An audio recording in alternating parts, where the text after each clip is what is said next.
एक सुंदर वन के गहरे कोने में एक ऋषि रहते थे। वे अत्यंत ज्ञानी ही नहीं, हास्यप्रद और मनोरंजक भी थे।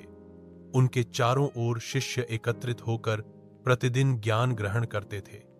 एक दिन शिष्यों ने कहा, गुरु, हमें पहली बात, हंसने वाला इंसान कभी अकेला नहीं होता। ऋषि ने कहा, जीवन में दुख तो आता ही है, लेकिन जो खुद को हंसना सिखाता है उसे संसार भी हंसाता है। हंसी आत्मा का फूल है। हंसने से तुम सिर्फ चेली या साथी को ही नहीं, बल्कि वृक्ष, नदी और पक्षी को भी खुश करते हो।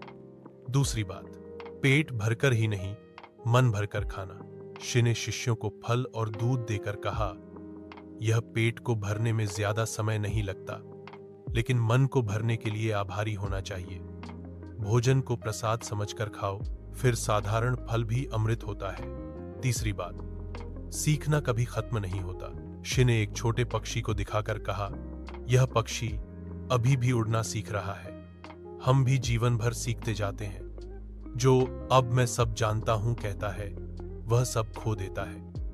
ज्ञान एक नदी की तरह है, बहता रहता है। चौथी बात, गुस्से को आग मानो, लेकिन आग को केवल चूल्हे में रखो। ऋषि ने हंसते हुए कहा, क्रोध को पूरी तरह से दबाना भी नहीं चाहिए, क्योंकि वह कभी कभी न्याय के लिए आवश्यक होता है, लेकिन क्रोध को जहां तहां फेंककर जला दिया जाए तो वह तुम्हें ही जलाएगा। इसलिए क्रोध को चूल्हे की आग की तरह नियंत्रण में रखो। पांचवी बात, मनोरंजन जीवन का मसाला है। ऋषि अपने शिष्यों के बीच ढोल बजाकर नाचने लगे। शिष्य चकित हो गए। उन्होंने कहा, मैं देखता हूं कि तुम लोग बहुत गंभीर होकर ही जीते हो, लेकिन जीवन में आनंद न हो तो ज्ञान भी बेस्वाद होता है। नाचो, खेलो, आनंद करो, तभी तुम जीवन की मिठास चख पाओगे।